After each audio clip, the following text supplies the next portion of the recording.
A Bíblia, ela é a palavra de Deus e ela contém, de uma forma geral, apenas uma história. A Bíblia toda, ela conta apenas uma história, no geral. Toda ela, você pode acreditar, é apenas uma história. Por exemplo, a última parte do último livro, ele soa como o final da história que foi começada na primeira parte do primeiro livro.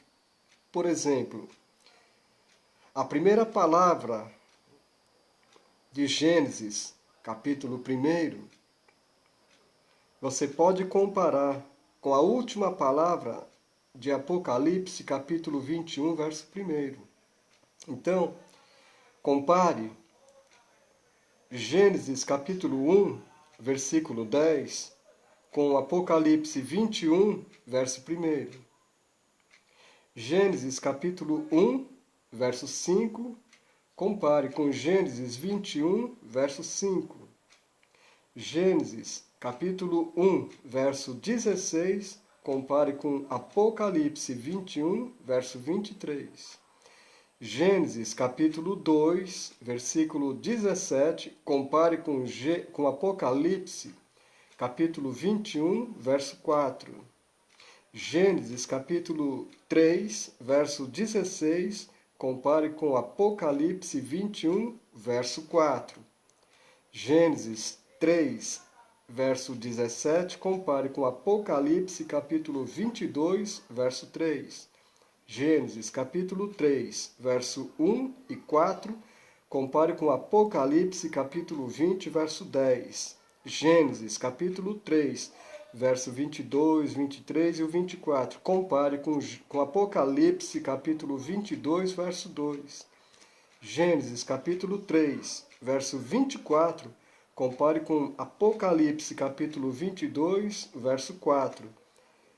Gênesis, capítulo 22, verso 10, compare com Apocalipse, capítulo 22, verso 1. Vá fazendo estas leituras e estas comparações com Gênesis e Apocalipse, você vai ver que a palavra de Deus ela tem uma grande harmonia. A palavra de Deus é maravilhosa. Eu vou passar aqui para você também algo que é muito interessante. A ordem em que os livros do Novo Testamento foram escritos. A ordem. Ok? A ordem. Veja, a ordem exata da maneira com que eles foram escritos. Mateus, Tiago, Hebreus, Evangelho segundo João, Gálatas, Efésios, Colossenses, 1ª e 2ª Timóteo, Filemão, 1ª e 2ª Pedro, 1ª, 2ª, 3ª João, Judas, Apocalipse, 1ª e 2ª Coríntios, Filipenses, 1ª e 2ª Tessalonicenses, Lucas, Tito, Marcos, Atos e Romanos. Essa foi a ordem, amém? Mais algo aqui para nós pensarmos. Se Deus nos ama, por que sofremos? Quantas vezes você já ouviu alguém fazendo essa pergunta? Ou até te perguntou, se Deus nos ama, por que sofremos? Eu vou destacar aqui bem rápido 4 coisas.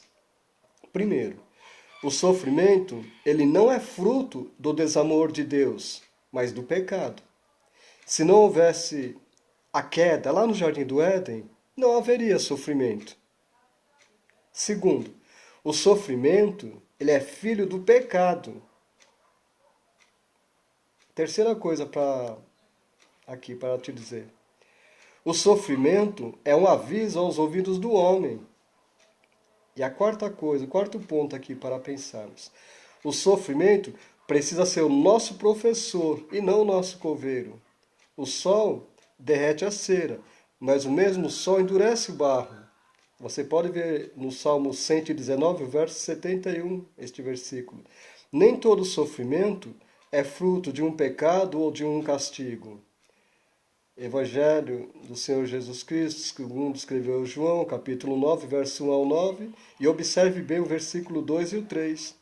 O sofrimento é um cálice amargo, mas a Bíblia diz que um dia ele vai terminar. Segunda carta de Paulo aos Coríntios, capítulo 4, o verso 17. Amém? Que Deus abençoe a tua vida, que você continue meditando a palavra de Deus, que você continue querendo aprender mais de Deus a cada dia e ser fortalecido por esta palavra, que é viva, maravilhosa. Amém? Fica na paz do Senhor e até a próxima. Fica com Deus. Paz. Amém.